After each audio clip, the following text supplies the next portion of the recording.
It was just supposed to be a regular Tuesday night. A quick stop for gas after a draining 12 hours at the hospital.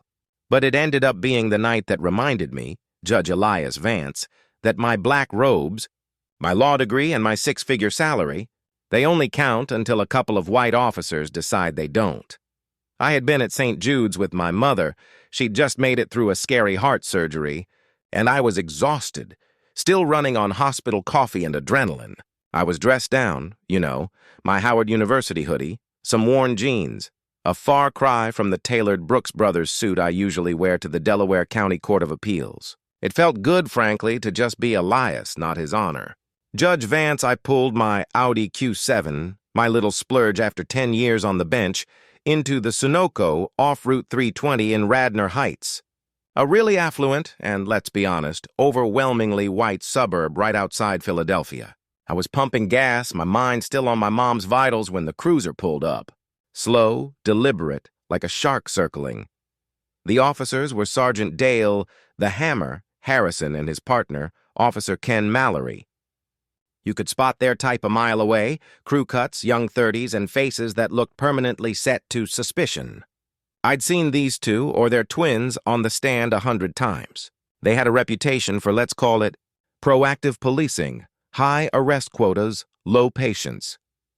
Harrison cut straight to the chase, pulling their patrol car right behind mine, boxing me in, a power move I recognized instantly. Evening. "Sir," Harrison said, his hand already resting on the butt of his weapon, which is never a good sign.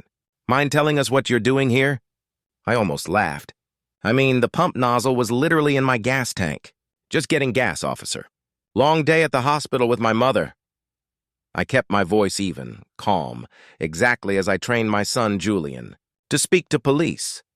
"We've had reports of a suspicious person matching your description in connection with the string of Wawa robberies," Mallory chimed in.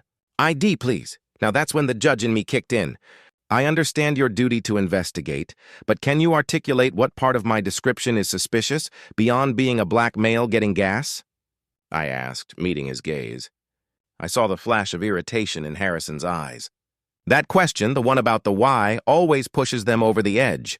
You're matching the description." "Now stop being difficult. Let me see your ID," Harrison barked. I took a deep, slow breath, raising my hand slightly. "Okay, officer. I'm reaching for my wallet now. Slowly, just so we're clear," I said, pulling out my leather billfold. "My name is Elias Vance. I am a sitting judge with the Delaware County Court of Appeals." Harrison just gave this short, cynical laugh. "Right, and I'm the friggin' police commissioner." Save the act. Before I could even produce the judicial identification card, which, by the way, has the big, embossed state seal on it, Harrison grabbed my arm and slammed me against the cold metal of my own car. It was violent, unnecessary, and the shock of it, the sheer indignity, hit me harder than the cold steel on my cheek. "Stop resisting!" he yelled, but I wasn't fighting back. I was just trying to breathe. "I'm not resisting, damn it!" I gritted out as the handcuffs bit into my wrists. "My judicial ID is right here." This is a grave mistake. They didn't care. They searched my pockets, found the wallet, saw the card, and still sneered. "We'll verify that downtown, Your Honor," Mallory mocked. The worst part was the young white girl at the pump next to me filming, calling out, "He's just getting gas! This is ridiculous!" And they just ignored her, dismissing her like a buzzing fly, getting shoved into the back of that cruiser. Man, that was soul-crushing. It was a total erasure of my identity. I wasn't Judge Vance, respected jurist. I was just another black body in a hoodie being hauled away from a gas pump in a fancy neighborhood. And the whole 10-minute ride, they joked about it. Another one claiming to be somebody important? Harrison chuckled. Last month it was some guy saying he was the mayor's dentist. Yeah. They all say that, Dale, Mallory snorted. I just sat there, handcuffed, silent, watching my dignity shrink in the side mirror, realizing that all the rules I taught my son, keep your hands visible, be respectful, get their badge numbers, they meant absolutely nothing when the only thing the officer saw was the color of your skin. At the precinct, the booking sergeant didn't even look up until they pushed me forward. Gas station loiterer. Claims he's a judge, Harrison announced, eliciting snickers from the surrounding officers. It was designed to be dehumanizing, systematic. Then, just as I was refusing to empty my pockets while handcuffed, trying to hold on to the last scrap of my constitutional knowledge, a young black officer, Officer Chris Jennings, walked by. He did a double take. "Judge Vance?" he asked, his voice shaking. "Sir, from the Law Academy? You taught us about Terry stops and probable cause." The room went instantly silent. That sound, that silence, was the most satisfying thing I had heard all year. The booking sergeant's face literally drained of color. The captain, a man named Henderson, who looked like he hadn't seen street patrol since the Reagan administration, sprinted down from his office. "Judge Vance!" "My God, a terrible, terrible misunderstanding," Captain Henderson stammered, dripping with fake concern. I looked him dead in the eye, my voice ice cold.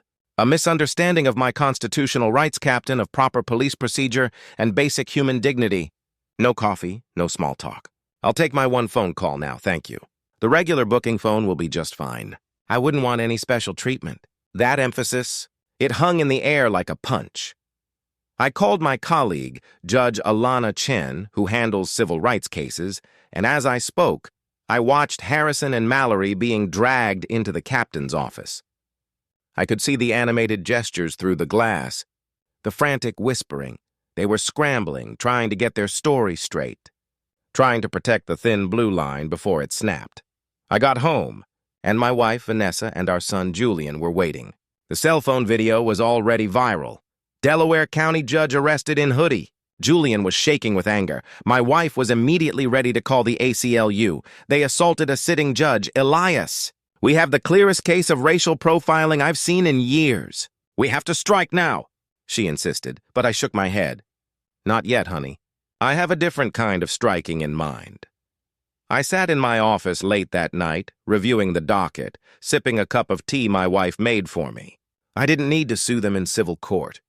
I needed to confront them where my power mattered most, on the bench. Judge Peterson, who was scheduled for the next day, had called in sick. And guess whose case was next on the rotation?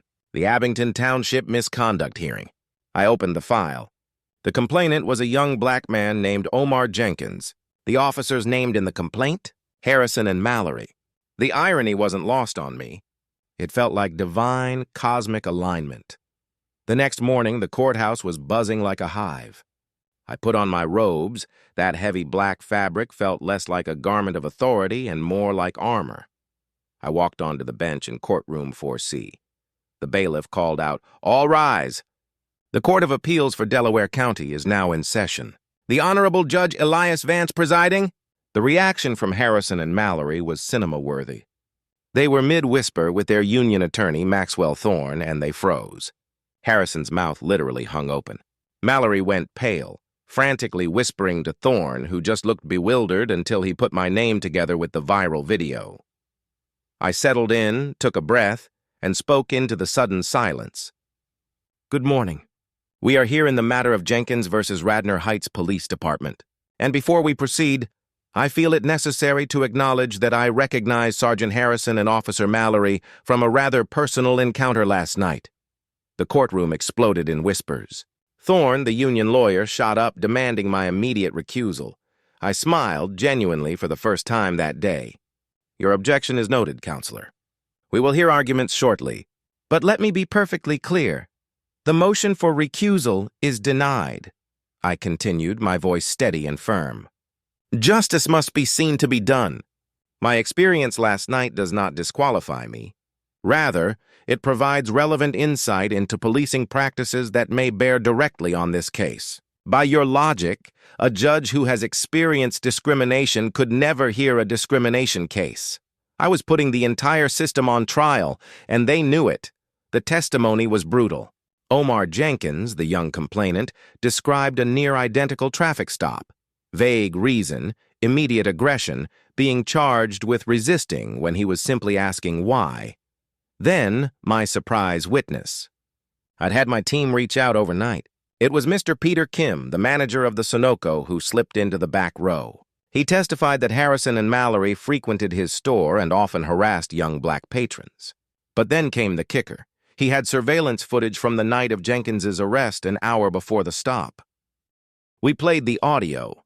Harrison was clearly heard saying, "Gotta hit that quota tonight, Ken. Let's swing through the South End. Guaranteed 3 stops there, easy." The South End, of course, being the predominantly black working-class side of town. The defense was crumbling. Then, in an unexpected moment, Officer Mallory asked to speak in chambers. He was broken. "Judge, I need to clarify something," he stammered. "It's worse than I said. We are trained to use phrases like furtive movements or matched a description as code words.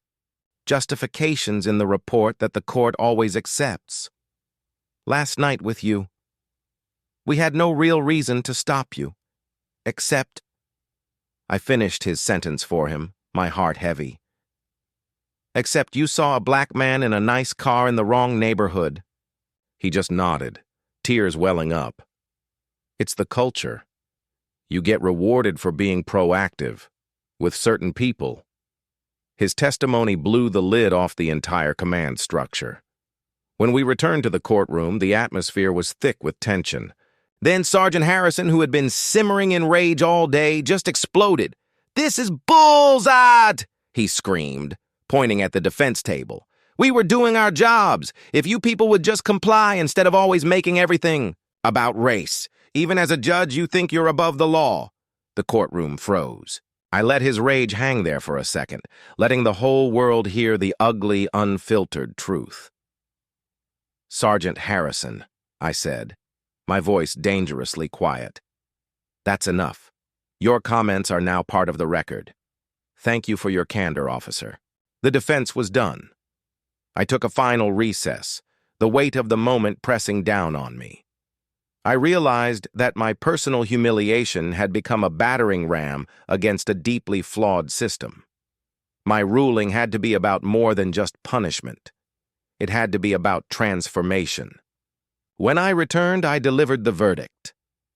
This court finds that Sergeant Harrison and Officer Mallory violated Mr. Jenkins's constitutional rights through racial profiling and excessive force.